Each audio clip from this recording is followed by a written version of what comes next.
La mitigación de las emisiones es la principal medida que se puede adoptar para abatir el aumento en las concentraciones de gases de efecto invernadero en la atmósfera. Existen básicamente dos formas principales. Una es mediante el control de las fuentes de emisión y la segunda es con el aumento o preservación de los sumideros de carbono.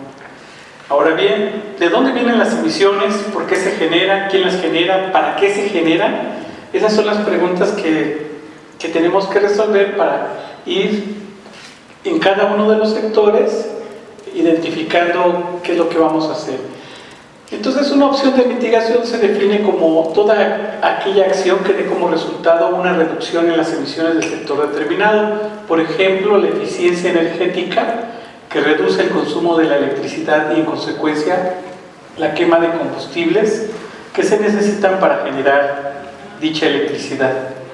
Prácticamente se han identificado diversos sectores donde podemos aplicar estas opciones. Puede ser transporte, en energía, cambio de uso de suelo y sector forestal, la agricultura, que incluye la parte pecuaria, residencial, comercial, manejo de residuos. Esto así como que a grandes rasgos, porque en todo esto necesitamos la participación de género, la recuperación de ecosistemas, el manejo integral de los recursos naturales y en todo momento la integración del conocimiento científico, tecnológico, con una adecuada difusión. Entonces, el objetivo de este documento de mitigación es el último, es mostrar las opciones que podemos desarrollar en cada uno de los sectores, siendo incluyentes, para generar un documento científico-tecnológico y además una versión adecuada para difusión, como una síntesis, para que los políticos puedan de una manera muy práctica empezar a mirar en dónde están las cosas que hay que atender. Esa es así a grosso modo nuestra meta, ¿no? Entonces es bastante claro que para países como México hay una escasa relevancia en las tareas necesarias para enfrentar el cambio climático global, porque si bien tenemos el programa estratégico de acción climático y las leyes, y pues todavía no han sido tangibles esa parte, es decir, no se aplica. Son propuestas aspiracionales. La reducción del 30%, 50% que México quiere de sus emisiones son medidas aspiracionales, pero resulta que algunas de ellas, con poca inversión, pero bien enfocadas, se podrían alcanzar en el corto, mediano y largo plazo. Entonces, nosotros vamos a identificar y sugerir medidas de mitigación por sector para, de alguna manera, retirar todas esas barreras que se encuentran y que no permiten su aplicación. Esta idea es desarrollar opciones de mitigación que de entrada ahorita no tenemos muchos recursos. Entonces, ¿cómo podemos alcanzar las metas con la menor cantidad de recursos, teniendo impactos muy tangibles y en el corto plazo? Y además, bueno, ir pensando cómo lo podemos hacer a niveles local, estatal, regional y nacional. Porque si bien ahorita en el panorama que nos dan, el municipio de León es prácticamente urbano y los circunvecinos son rurales. En la Ciudad de México tenemos la mitad urbana y una mitad rural con suelo de conservación. Entonces hay una diferencia muy grande de todo esto. Gracias. Siguiente. Y por ejemplo, ¿qué es lo que vamos a hacer? Aquí ya está. ¿Qué es lo que vamos a hacer?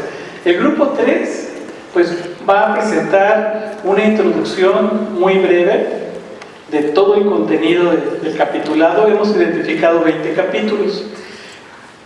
Esta parte del contenido se va a modificar de acuerdo a cómo el mismo avance en nuestro trabajo se vaya marcando, pero esto es lo que ya tenemos comprometido. Aquí en la introducción está Xochitl, Jorge, su servidor, y hay 3 temas generales. Uno es temas generales en el contexto de la mitigación. Aquí el capítulo 2 lo va a trabajar Edith Calixto y ahorita se va a presentar y todo esto y nos va a decir por qué su iniciativa. y otros colaboradores que ya identificó y ya está estructurando su propio plan de desarrollo. A mí me toca trabajar conceptos sociales, económicos, éticos y métodos, y ahí voy a jalar a algunas personas para la estructura de algunos párrafos en particular que tienen que ver para darle el peso, para balancear bien el capítulo. El cuarto capítulo lo va a trabajar Santiago, que es desarrollo sostenible y mitigación. ¿Siguiente? El capítulo quinto, que ya viene los temas de caminos para mitigar el cambio climático, en la continuación, está Xochitl. Xochitl pues, nos va a hablar de su perfil, de todo esto y cómo ha identificado este tema. La evaluación de los caminos de la transformación, Jorge no pudo venir, entonces ahí le vamos a echar la mano. Para sistemas de energía está Carlos Amador, que nos va a hacer favor de platicarnos un poco. Aquí con Carlos se sube Emanuel, Ana María y Ramón, que además van a nutrir esa parte y también pueden nutrir otros temas que ustedes hayan visualizado donde pueden enfatizar más su participación. En transporte está Jorge, está Xochitl, está Carlos, posiblemente trabaje Claudia, a lo mejor nada más como revisora. ¿Siguiente? Para edificios está Enrique. En toda la parte de normatividad, aquí tenemos una participación especial de Ernesto, que es pues el que maneja todas las normas, y hay que nutrir en todos los capítulos una aportación de normas para regular esto. En industria está Ana y con Emanuel, y posiblemente se sumen más, pero ellos van a ir identificando a qué personas pueden subir. En agricultura está Tomás, no pudo venir. Estamos en agricultura y silvicultura, ya traigo algunos avances para mostrar de estos dos elementos. Asentamientos humanos, infraestructura y ordenamiento del territorio está Sergio Franco, pero Giancarlo tiene un trabajo muy bonito y pues me gustaría subirlo ahí a esa parte. Aquí traigo un capítulo de tu libro del 2010. Entonces esa parte es muy padre inclusive aquí la autoría, los autores líderes están propuestos, pero si en su conjunto deciden cambiar el orden de los autores líderes por el trabajo que esto va generando, se puede ir actualizando, ¿no? Desechos y residuos está la doctora Laura, Enrique, José Luis, que no pudo venir. Siguiente. Hay una parte muy bonita donde Ernesto lo vamos a sumar, y esta es la que se cambió, ¿verdad? Sí, entonces esta parte yo le iba a trabajar con ella, pero identificamos a 3 actores muy padres. Ernesto hizo una recopilación de género para México, y esa parte la vamos a nutrir ahí. Entonces vamos a aprovechar. Ecosistemas y mitigación está Lourdes Millers, ya ahorita por el momento no va a colaborar, a lo mejor más adelante, pero lo coordina Marichu Ordóñez, y se pueden sumar otros a este capítulo porque encontramos unos elementos muy bonitos. Fausto, tú te vas a sumar a otros de los capítulos que ya están desarrollados, y bueno, hay que ver quién va quedando como líder, ¿no? Entonces, pues bienvenidos sean todos. Ahorita la idea es que se vayan presentando. Los avances que mostramos son los siguientes. ¿Sí? En el sector de transporte encontramos que la introducción de nuevas políticas de transporte de pasajeros y carga podría ser una de las opciones de mitigación más relevantes, como corredores de transporte, regulación de horarios, diseño de rutas directas o express, así como la promoción de ciclopistas. Pero eso lo presentamos ante la Secretaría de Relaciones Exteriores hace poquito con el doctor Carlos Gay, para que fueran viendo que ya tenemos como identificadas las principales actividades y no siempre son las mejores. En la parte de transporte, una parte que juega mucho es tener vialidades en perfecto estado, tener todo el balizamiento, es decir, todas las señalaciones adecuadas y generar una cultura de conducción que ya se ha perdido. Quitar semáforos, quitar topes y poner señalamientos y generar multas, las sanciones económicas. Por ejemplo, este es el sector transporte a continuación y viene toda esta parte, ¿no? Pero no hay resultados palpables. Cuando ya se tiene, por ejemplo, el corredor cero emisiones, que ya es todo un rollo bastante exitoso. Siguiente. Este sector residencial. Siguiente. Sector comercial y de servicios.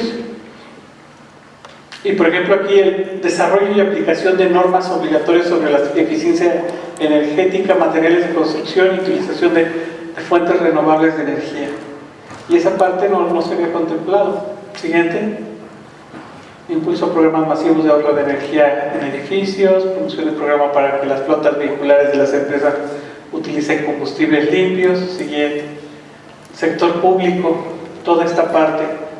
Siguiente. Sector industrial. Siguiente. Siguiente. Este es uso del suelo, silvicultura. Siguiente. Siguiente. Residuos sólidos. Siguiente. Manejo de residuos. Siguiente. Siguiente. Y las curvas de disminución, o sea, ¿por qué es importante aplicar medidas de mitigación o desarrollar medidas de mitigación? Se supone que la innovación y transferencia de tecnología nos va a generar ahorros y tasas de retorno, pero invertir en el mantenimiento de los ecosistemas nos implica gastos innecesarios o inútiles, porque no se ve de manera palpable la inversión. Entonces la conservación, los ecosistemas, la biodiversidad no están contempladas en las curvas de costos. Únicamente se habla de reforestación, pero reforestación es apenas, tiene una sobrevivencia del 4% de las plantaciones, ¿no? Entonces estamos omitiendo muchas cosas que en un país megadiverso tendría que estar reflejado. Siguiente. Y bueno, esta es una de acciones que, ¿no? Al atrás, a ver si se puede ver el video, le das clic abajo. Por ejemplo, esta es una síntesis, pero la idea es no ser simplistas, sino seguir toda una estructura bien diseñada del IPCC para poder dar en un texto acciones de diferentes escalas. Por ejemplo, este video muestra una perspectiva muy sencilla de cómo los jóvenes están ahorita viendo el deterioro ambiental en México y la incidencia del cambio climático. Hay una diapositiva donde se ve un cambio de luminaria y pusimos un foco ahorrador, no porque fueran menos contaminantes, sino porque en su momento el sugerir un cambio de luminaria es esta. Aunque estos focos ahorradores tienen mercurio, ¿no? Entonces son más peligrosos y los que la rifan ahora son los de LED. Entonces es una manera como práctica. ¿Cómo vamos a pasar de la parte más pragmática, más de conocimiento, de estructura, de hilación de temas a una síntesis? Estoy en el Instituto de Biología de la UNAM y mi acercamiento con cambio climático en realidad yo he estado trabajando ya desde hace un rato, pero más en temas como de adaptación. Y ahorita que estoy trabajando en mi tesis de doctorado, estoy abordando temas de cómo afecta, o más bien cuál es la importancia de considerar la incertidumbre en datos, incertidumbre generada por errores de datos, etcétera, en la identificación de sitios para conservación y cosas de este estilo de política pública. Entonces, dado a este enfoque que estoy teniendo ya en el presente de análisis de incertidumbre, es que estoy colaborando en el capítulo de evaluación de riesgo e incertidumbre o dentro de las políticas públicas. Traje en un USB justamente cómo lo estoy conceptualizando, cuál sería como el espíritu de este capítulo y cuáles son la propuesta de contenidos donde les muestro cuál es el perfil de cada especialista que va a abordar estos temas, pero si quieren eso lo vemos un poquito más adelante. Bueno, buenas tardes. Yo soy Laura Ortiz, trabajo en la Universidad Autónoma del Estado de Morelos como profesora de tiempo completo, actualmente directora general de Desarrollo Sustentable ahí en la misma universidad. He trabajado por mucho tiempo en el área de residuos y por otro lado coordiné la elaboración del Programa Estatal de Acciones ante el Cambio Climático en el Estado de Morelos. Ahí realizamos y continuamos actualizando el inventario de gases de efecto invernadero, y en el programa también pues establecimos las respectivas medidas de mitigación y de adaptación. Entonces, en esta ocasión estoy participando aquí justamente en un capítulo de desechos, en este caso, ¿no? Donde estamos contemplando la parte de residuos sólidos urbanos, aguas residuales, lodos, etcétera. Ya tenemos también pues una cantidad así de artículos, ¿no? Y de diferente tipo de literatura, pues tenemos ya avances con un grupo que estamos trabajando ya conjuntamente en este capítulo, que pues nos abocamos a hacerlo desde mayo, me parece que nos reunimos, ¿no? Y bueno, tenemos ya algunos avances con el contenido de lo que va a llevar el capítulo. Entonces, pues esa es la historia. Buenas tardes, Enrique Sánchez, también de la Universidad Autónoma del Estado de Morelos. Estamos como colaboradores del capítulo de desechos, aunque a veces se usa por la legislación mexicana, ¿no? Usamos más el de residuos. Y voy a contribuir también en un tema del capítulo 9 de edificaciones. También contribuimos al inventario de gases de efecto invernadero en el Estado de Morelos y al programa estatal. Hola, soy Xochitl Cruz, del Centro de Ciencias de la Atmósfera. Participo en el capítulo 5, que es tendencias, y el transporte, básicamente. Creo alguna participación por ahí en otros capítulos. Buenas tardes, mi nombre es Carlos Amador, soy doctor en Físico-Química en la Facultad de Química de la UNAM. Eso creo que me hace un experto en energía, y es la razón por la que fui invitado a esta reunión y a esta participación. No estuve en la reunión anterior, hace 3 meses, estaba de sabático, haciendo mi investigación primaria ahorita, que es el estudio de celdas solares de compuestos orgánicos fotovoltaicos. Fui invitado para hablar de energía, para escribir sobre energía. No conozco bien, a mí me resulta muy importante, muy interesante ver esa diferencia que acaban de plantear ustedes, ver exactamente qué esperamos, cómo queremos comparar el trabajo que nosotros vamos a hacer aquí con el trabajo que se hace usualmente en el IPCC, ¿no? Para saber exactamente qué puedo esperar. Estoy colaborando con otros compañeros, colegas en esta reunión, a quienes no conozco, con quienes quiero platicar y ver exactamente cuál va a ser nuestra función, y eso es. Gracias. ¿Qué tal? Buenas tardes, yo soy Santiago López,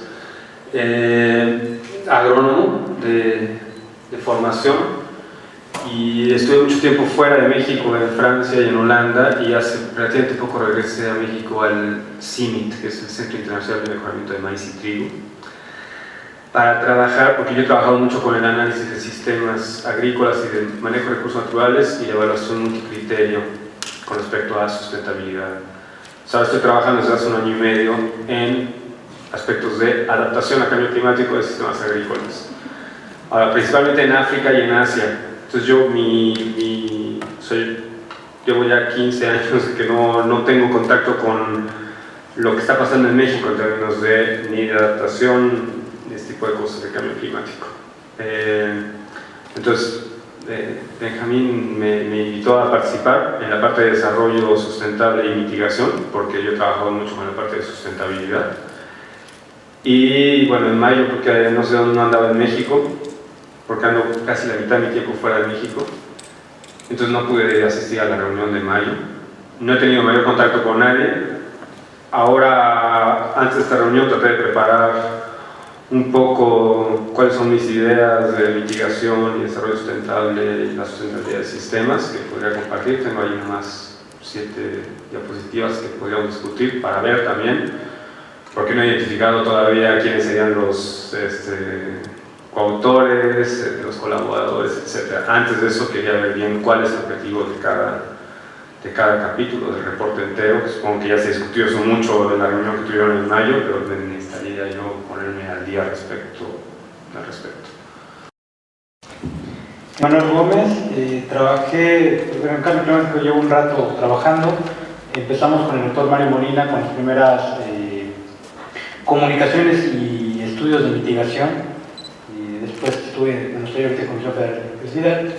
Trabajé para el MIT en eficiencia energética, indicadores de eficiencia energética en todo el sector industrial, sector transporte.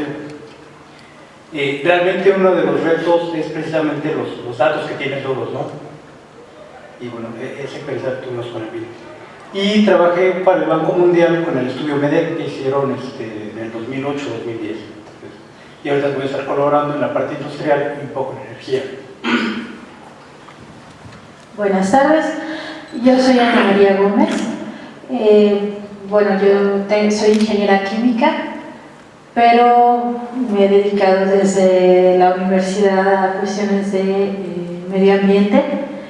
Trabajé también sobre tecnologías de control de la contaminación. Esos fueron mis primeros pasos en cuestiones ambientales.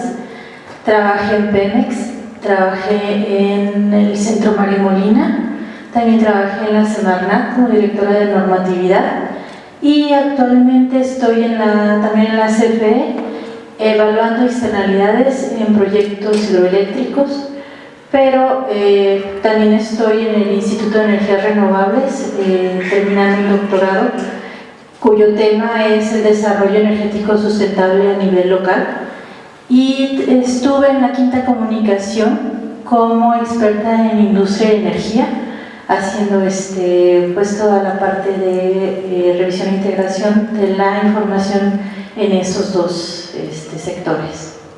Y bueno, actualmente estoy trabajando en el capítulo de industria, y formando el equipo de colaboradores. Ya tenemos un avance en toda la primera parte de lo que es diagnóstico, y estamos ahorita ya trabajando en la cuestión de opciones de mitigación que se han estado, que se tienen en las diferentes industrias. Como ustedes saben, industria es un tema un poco difícil, porque la información es limitada, muchas veces no es pública, por las mismas cuestiones de los procesos industriales y de las cuestiones de confidencialidad, ¿no? Pero estamos haciendo el mejor esfuerzo, estamos reuniendo más colaboradores que nos puedan dar esa información que nos hace falta, ¿no?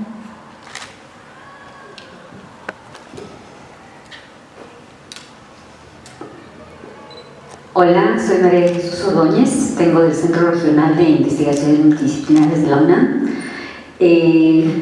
Inicié el trabajo con CO2 emission from Mexican deforestation. Fue el primer informe que se dio a nivel nacional e internacional de cuántas emisiones de dióxido de carbono se emitían en México a nivel país. Allí empiezo mi trabajo con Omar Macera, Rodolfo Dirso, y he venido trabajando en precisamente ecosistemas, biodiversidad, la cuantificación y valoración de las emisiones de dióxido de carbono, los balances, y he colaborado en la evaluación de proyectos como Escoleté, uno de los primeros proyectos de venta de bonos de captura de carbono, y los procesos de mitigación enfocada en el aspecto de servicios ambientales, los ecosistemas, y tratando de ver todas las variables que pueden ser consideradas y deberían ser consideradas, sobre todo cuando se habla de valoración de servicios ambientales, en donde se enfoca a uno u otro servicio como puede ser biodiversidad o captura de carbono, pero que no se han visto, por lo complejo que es, todos otros muchos servicios y valores culturales, sistemas productivos, biodiversidad, que están ligados a grupos culturales que están trabajando en ecosistemas concretos con sistemas de producción específicos. Participo en el capítulo de ecosistemas y mitigación. Buenas tardes, soy Fausto Quintana, soy investigador postdoctoral en el CRIM de la UNAM. Es la primera reunión que tengo con ustedes. Agradezco mucho, Benjamín, la invitación. Mi trayectoria tiene que ver mucho con la política internacional forestal, particularmente para comunidades forestales en América Latina, en Centroamérica y en el caso de México.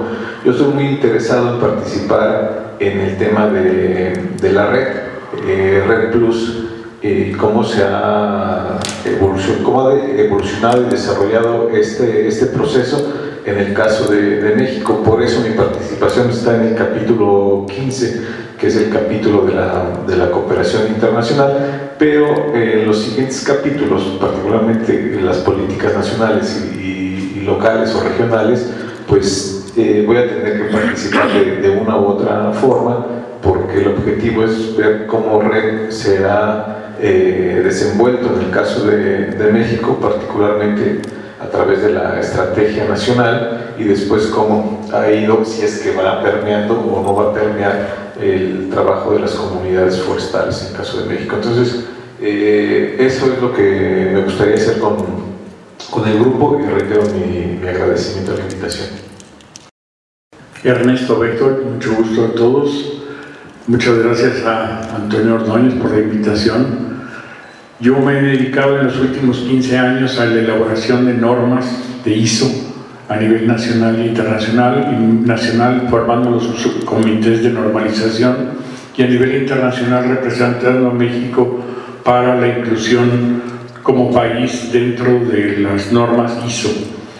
Todas las normas ISO, todo el comité es el DC207, Comité Técnico 207, que elabora toda la serie de normas 14.000.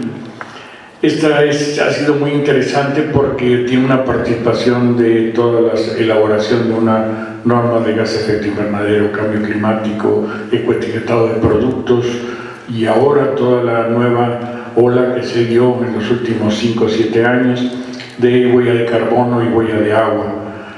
Además, he participado en la elaboración de la norma de responsabilidad social a nivel nacional e internacional. Es una norma de responsabilidad social para empresas, gobiernos, etc. Pero fui el representante a nivel mundial para incluir todos los aspectos ambientales dentro de esta norma. Esta norma de responsabilidad social creo que es muy importante porque da la posibilidad de comunicar a la sociedad, a gobiernos, empresas, la introducción de lo que es la parte medioambiental, y la quinta parte de esta norma cubre todos los aspectos ambientales. Entonces ha sido una pues muy buena manera de poder transmitir a nivel mundial esa situación de que no se tenía de la responsabilidad social.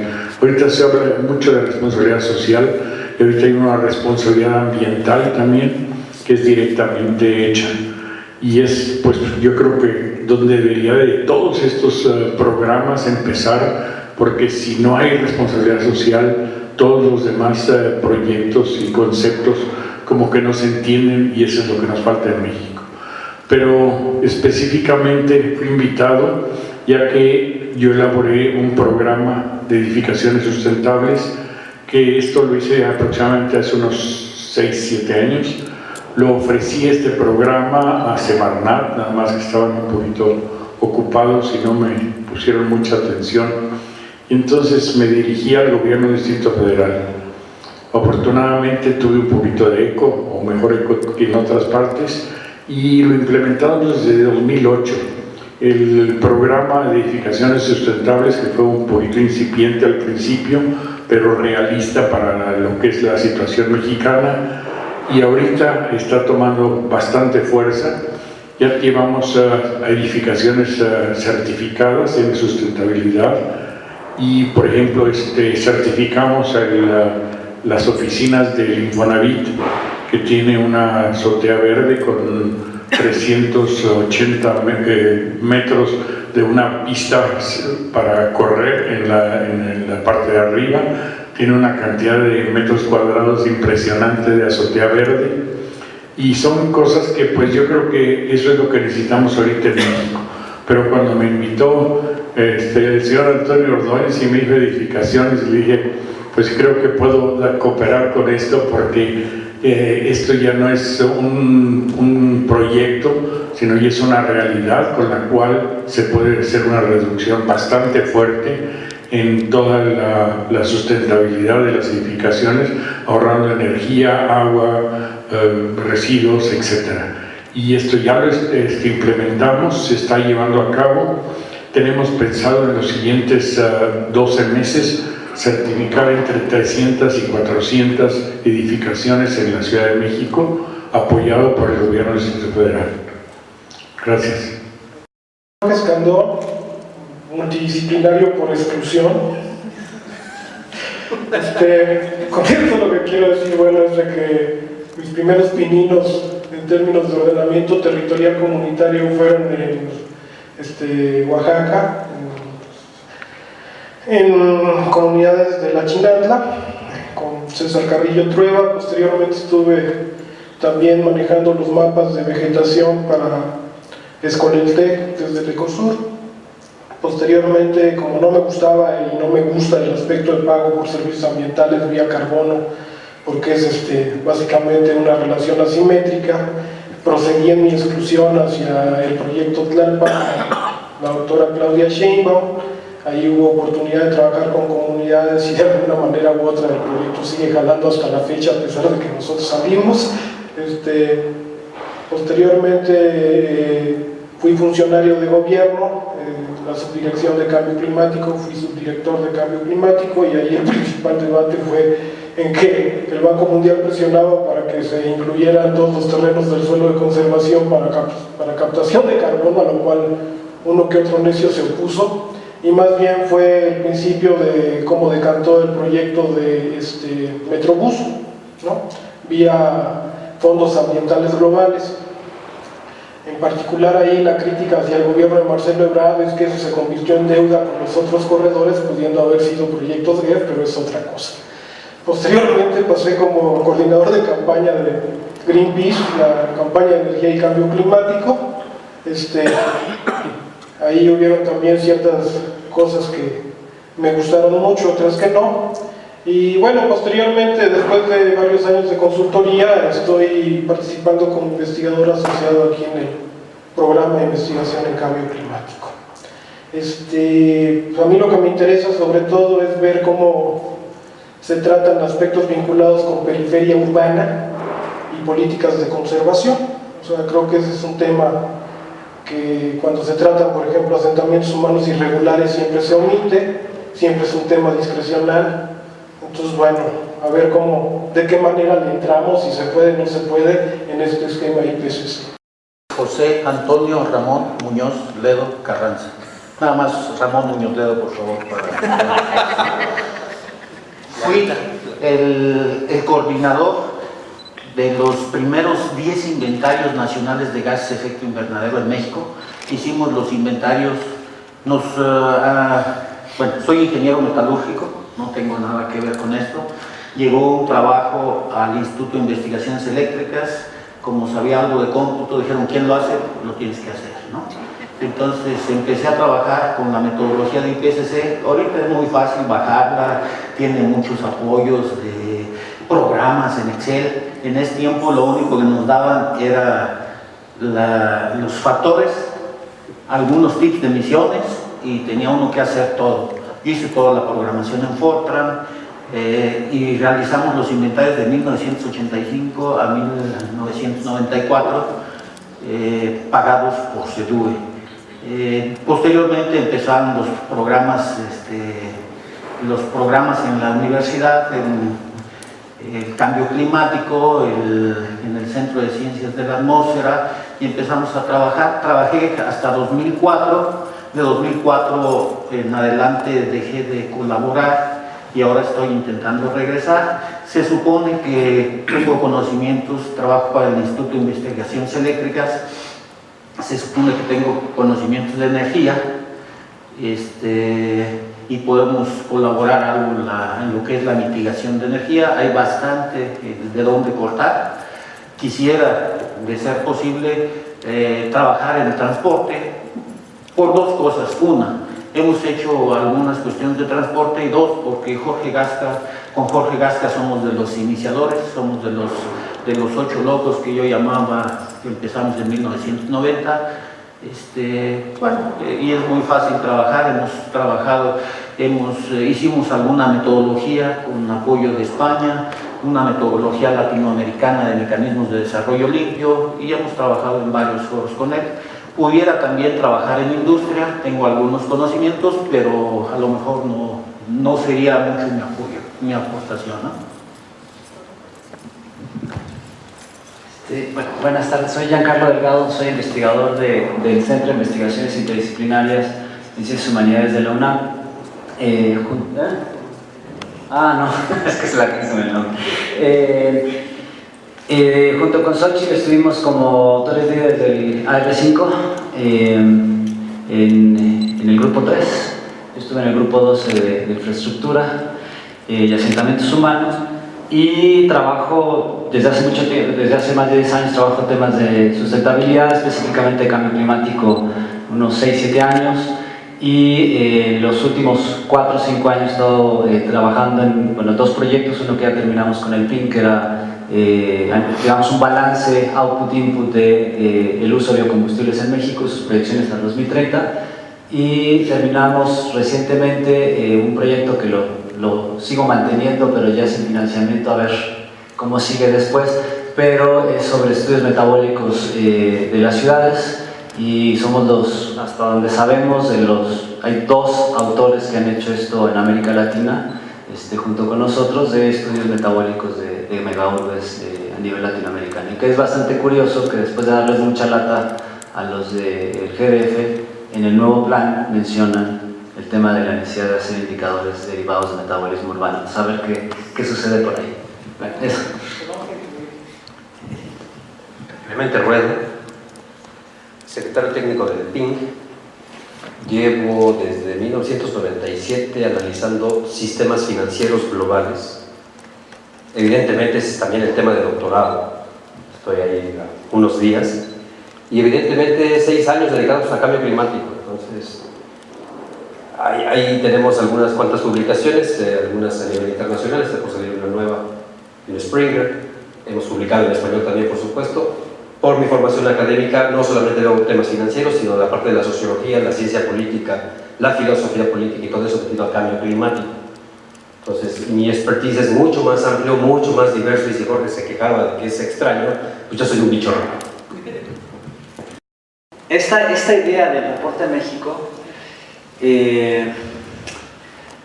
no sé cuándo se les ocurrió al PINC, pero a los del IPCC se nos ocurrió en España, hace 3 años, 2 años, una cosa así, y fuimos a hablar con Carlos Gay. Y la razón por la que lo propusimos era porque hay toda una cuestión muy importante dentro del IPCC de qué literatura es válida y qué literatura no es válida. No se hace investigación.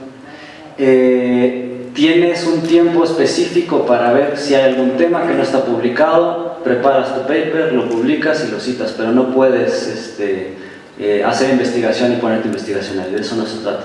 Entonces, para nosotros era muy importante ver que había una deficiencia muy fuerte de literatura de América Latina como input para el AR5 y que no íbamos a solucionar para el AR5, pero que sí podíamos impulsar con varios colegas en México un esfuerzo en el que en el próximo ejercicio en el AR6, si es que hay AR6, pudiera haber entonces este input que fuera innegable y pudiéramos plantear nuestra posición a nivel internacional. Hoy día ni África ni América Latina en particular, bueno, con excepción de Brasil que tiene, bueno, hay algunos otros trabajos de otros países, pero en general hay una debilidad muy fuerte del empuje que podemos dar nosotros hacia adentro del contenido del informe del IPCC y las implicaciones que tiene a nivel político. Entonces, para nosotros era importante este tipo de aproximación. Me acuerdo que estaba Claudia, estaba Xochitl, no me acuerdo quién estaba más, Antonina, estaba Marmacera, éramos varios los que estábamos platicando esto. Y de hecho planteamos una publicación más académica previa como para retomar un libro que publicamos en 2010 para la COP, hacer un volumen 2 previo a todo esto, que para nosotros iba a ser un proceso largo y el PINC se encargó de hacerlo más corto. Bueno, explico esto porque creo que eso es muy importante. Si ese es uno de los objetivos de fondo del asunto, tendríamos que cuidar muy bien o sea, para mí una de las preocupaciones muy fuertes son dos. ¿Vamos a hacer el esquema IPCC, sí o no? Si es el esquema del IPCC, mi entendimiento de lo que hasta ahora veo es que no se está haciendo eso y no se está entendiendo cómo funcionan las entrañas del IPCC. El segundo es cómo se definieron los grupos, porque para mí hay dos maneras. Una es yo invito a mis cuates y veo qué pueden aportar los cuates, lo que está perfecto, pero eso no necesariamente me garantiza que tengo cubiertos todos los temas. Si nosotros definimos los temas, cuáles son los temas prioritarios en cada uno de los capítulos y las preguntas que hay que atender, entonces podemos de ahí definir qué nos falta para poder cubrir esto. Y no se trata para cubrir esto en términos de investigación, sino la fortaleza como yo lo veo, de los que pueden participar es que esta gente lleva años leyendo papers y sabe dónde están y puede hacer un metaanálisis mucho más rápido que alguien que no tiene la experiencia en esas temáticas. Entonces, no es tanto si estoy haciendo la investigación perengana, sino cuánto traigo de bagaje leído sobre el tema como para poder saber en un periodo además súper corto que se plantea, poder realmente armar algo interesante. Y una observación nada más a una cuestión que tiene que ver con el tema de los ecosistemas, porque lo mencionaron, que uno de los capítulos que no está en el IPCC, en el grupo 3, como mitigación, captura de carbono, etc. Esto es una discusión política hacia adentro del IPCC, de cómo se define todos los mecanismos de carbono, de captura de carbono, si es un mecanismo de mitigación o no. Esto no es una cosa menor, esto es algo que estuve discutiendo hacia dentro de la Asamblea hace 3 años y fue un agarronazo entre el IPCC y la Asamblea, no ha sido una cosa pequeña. Entre tantas cosas, Estados Unidos estaba empujando la necesidad de que se identificaran todas las tecnologías de captura de carbono como cuestiones de mitigación. Estrictamente como se define en el R5 la mitigación, no la acabo de anotar, a human intervention to reduce the sources or engage the sinks of GHGs. Lo asumen así, pero a nivel tecnológico hubo todo un empuje, ¿no? Entonces se asume como sumideros de carbono porque Estados Unidos lo propuso, porque estrictamente no disminuye las emisiones, ellos pueden seguir quemando y que otros conserven sus bosques, ¿no? Entonces, si nosotros seguimos esa misma lógica tenemos que estar conscientes que estamos asumiendo o aceptando esa posición hacia adentro del conflicto que hubo pues, entre los países desarrollados y los no desarrollados, pero nosotros es un informe de países en vías de desarrollo, ¿no? Poder tener claro qué es lo que podíamos decir, que no se repitiera o que podíamos rescatar de la visión sectorial y dar una visión más integral al asunto. Esto requiere un trabajo pues, muy de cruce con los otros capítulos que ya se daba en los temas, en los cross-cutting issues, ¿no? Que aparecen también en el informe. Y luego, bueno, hay toda una cuestión, digamos, más técnica o más bien operativa, que tiene que ver con desde la declaración personal de qué tipos de conflictos de interés puede uno tener por el problema que hubo en el AR4 con un integrante en ese momento de Greenpeace, porque como es algo que se expone mucho políticamente, la gente revisa con lupa para poder desacreditar el informe, ¿no? Entonces, con esta declaración el IPCC se protege. Y la otra, el tema de la transparencia, ¿no? Desde el día 1 que empezó a operar, se sube el currículum de los seleccionados, de dónde son, y eso está desde libre acceso. Y todas las etapas, los informes, o sea, el borrador cero hasta el último, se fueron subiendo a la plataforma interna del IPCC, y lo que se publica son todas las observaciones que se hicieron en las etapas abiertas, tanto de la academia como del sector privado y las ONGs. Cada una de las preguntas, observaciones, comentarios tienen que ser respondidos. Y también para acotar los capítulos para que se ajusten al número de hojas que necesitamos en cada uno de los volúmenes, y para que quepa por un lado la pertinencia política y por otro lado el informe cumpla su objetivo. Este es el documento que está en la página de internet, y el contenido, muy despacito,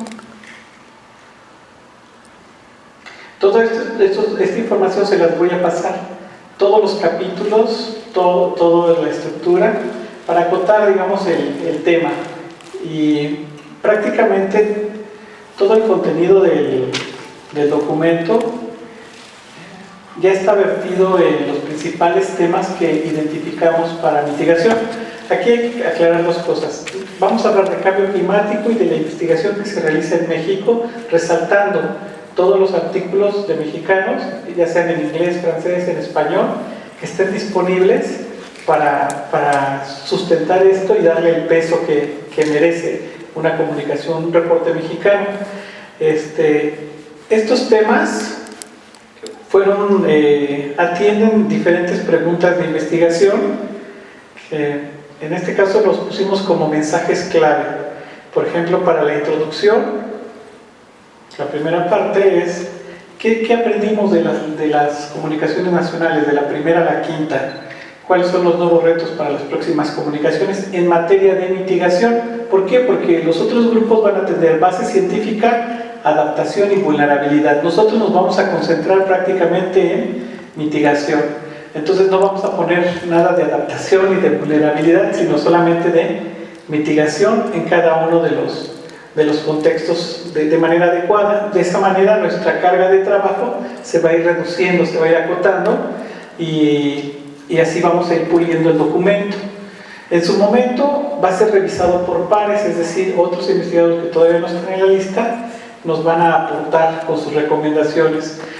Por ejemplo, es uno de los capítulos que ya está en proceso, ya lo empezó a trabajar Joana. Este es el capítulo 15, ¿no?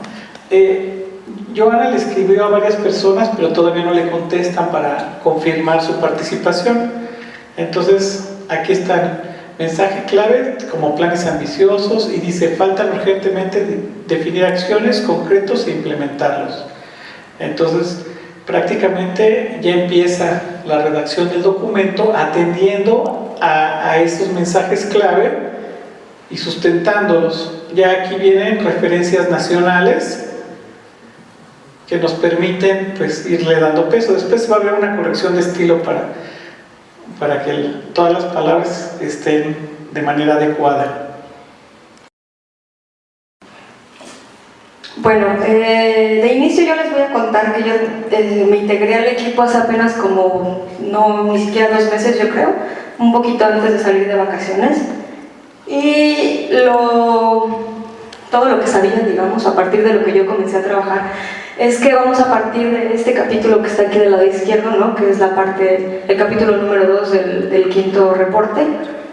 Y lo que se me dio fue un índice, como ahorita lo mostró, que fueron como 4 puntos, incluso con el título, con una traducción como muy literal, que no, la verdad es que no ayuda en el español, ¿no? A partir de eso es que yo he estado trabajando en elaborar el índice. Les voy a contar un poquito, ya que estábamos hablando de la importancia de los procesos, cómo es que lo he venido trabajando. Yo me revisé este reporte y sobre ese reporte estuve identificando cuáles son los títulos o los temas que tendrían relevancia en el caso mexicano, y sobre todo también, no solo en el caso mexicano, sino en el proyecto en su conjunto, ¿no? Porque a lo mejor hay algunos elementos que nada más lo hacen más extenso y a lo mejor no es absolutamente necesario.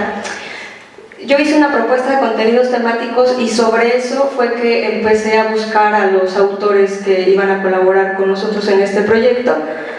Empecé incluso desde buscar quiénes son los autores de este capítulo a nivel del IPCC, si alguno ha estado publicando algo con algún mexicano o no. Es decir, estuve buscando quiénes son las personas que han estado publicando en el área, y sobre eso, bueno, fui buscando gente, y entonces ahorita les voy a ir enseñando cómo va la estructura, ¿no? Entonces, la primera propuesta de título que yo tengo para ya nuestro capítulo en el caso nacional es Evaluación de riesgo e incertidumbre en las políticas públicas de respuesta al cambio climático.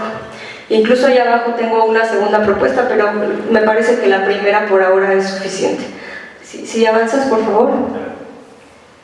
Bien, entonces les cuento. El espíritu del capítulo del reporte del IPCC es este.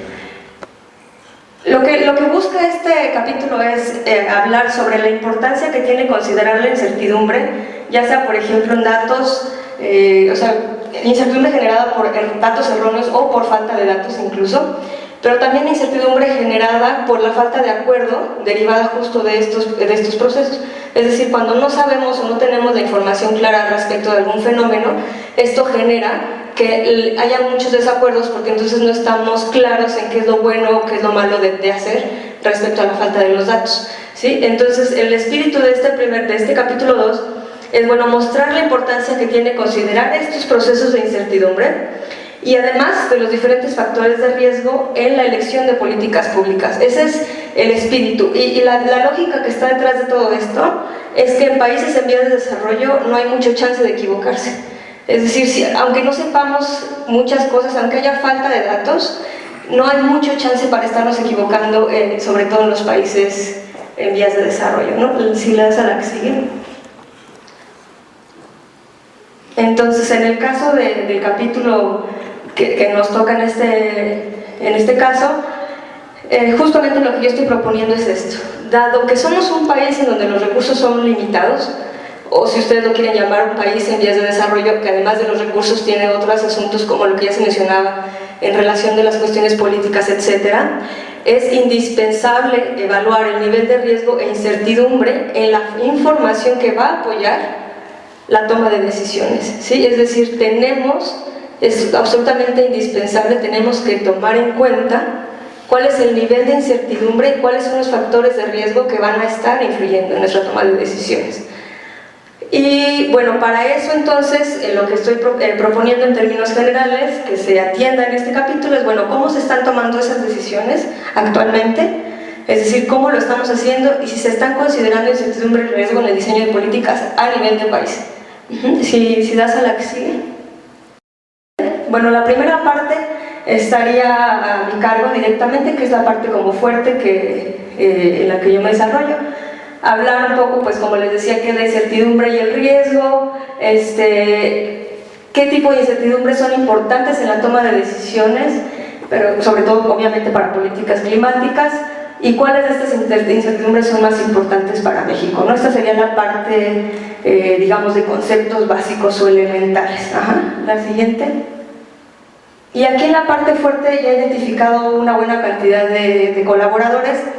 La primera parte, todavía no me termino las negociaciones con este investigador porque, como les decía que yo me agarraron las vacaciones en medio, entonces no lo he podido ver directamente, pero él es un investigador que está en el Instituto de Matemáticas de la UNAM, en el IMAS, Matemáticas Aplicadas, que se llama Carlos Díaz, y entonces yo le estoy proponiendo que colabore con nosotros para la parte técnica de análisis de incertidumbre. Él es biólogo, pero en realidad ya es más estadístico que otra cosa, y entonces básicamente hablaría, como digamos rápidamente, de ¿cuáles son las técnicas para analizar la incertidumbre?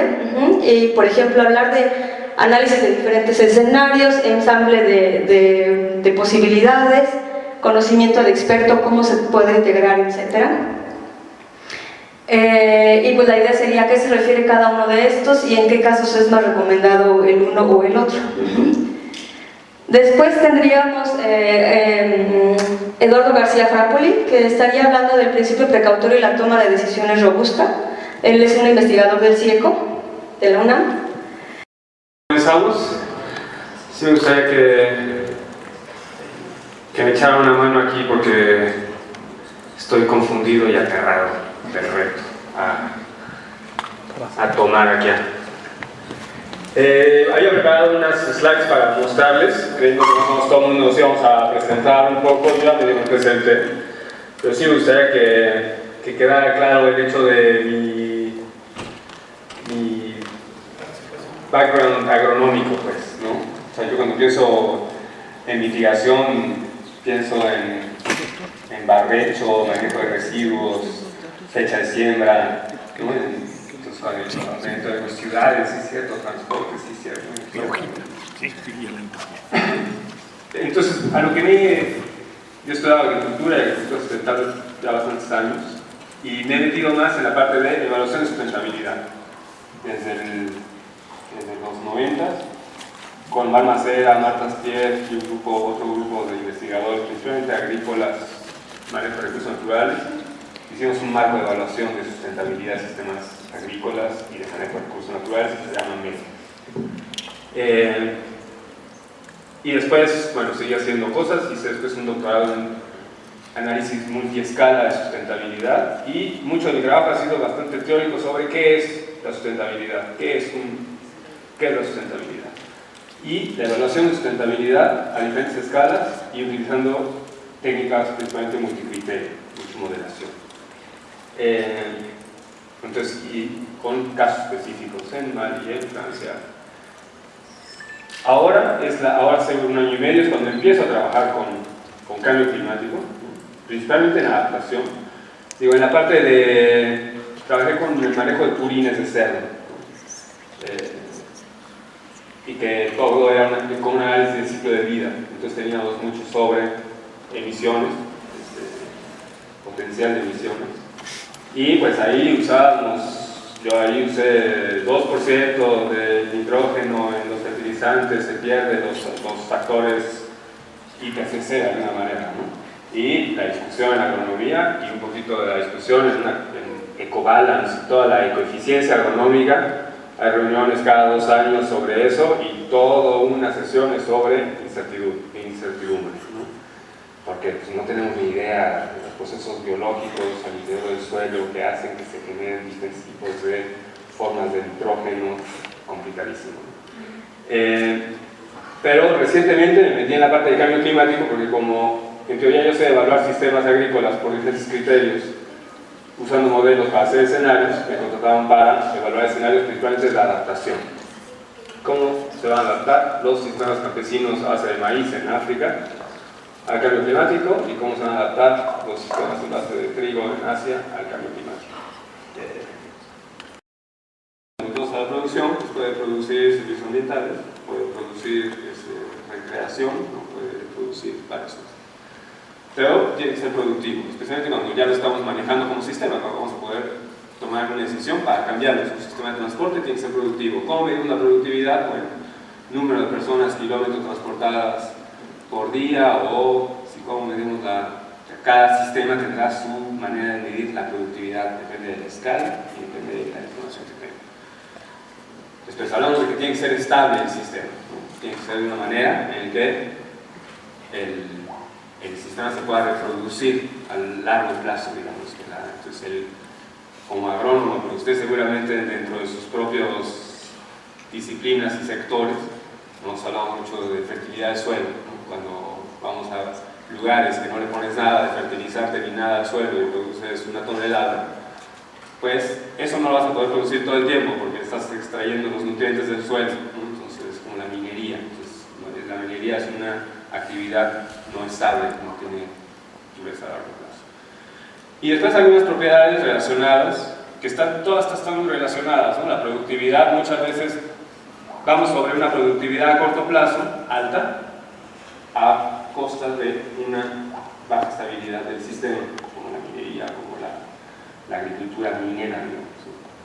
Después tenemos algunos elementos relacionados principalmente a cómo el sistema responde a cambios en el exterior o hasta en la reorganización interior, ¿no? Entonces hablamos de la confiabilidad, digamos, ¿no? Hay pequeñas variaciones de algo de temperatura, pequeñas variaciones de dosis de fertilizante, qué tan amplia es la variación en el objetivo o el servicio o el producto que queremos obtener de este sistema.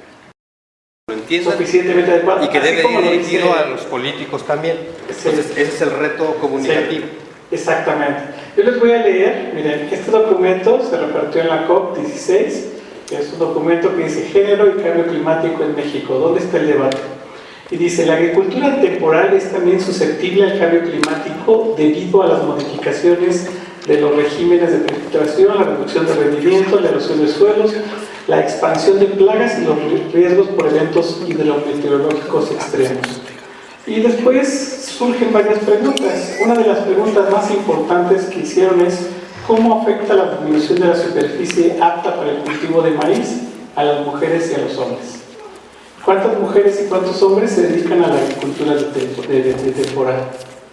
Estos son los documentos oficiales y hay otros textos que cuando hiciste la mención, el IPCC de repente menciona muchas cosas, exige mucho en toda la parte del contenido, de la carnita, pero el documento es completamente ambiguo y no se apega a las realidades. El día de hoy convergen aquí diferentes talentos con diferentes niveles de expertise, todos ellos muy valiosos, que van a aportar diferentes elementos a temas completamente diferentes, pero que en el paisaje todos se mezclan, todos se interrelacionan, el transporte con los edificios, con la manera de alimentarnos, con todo lo demás.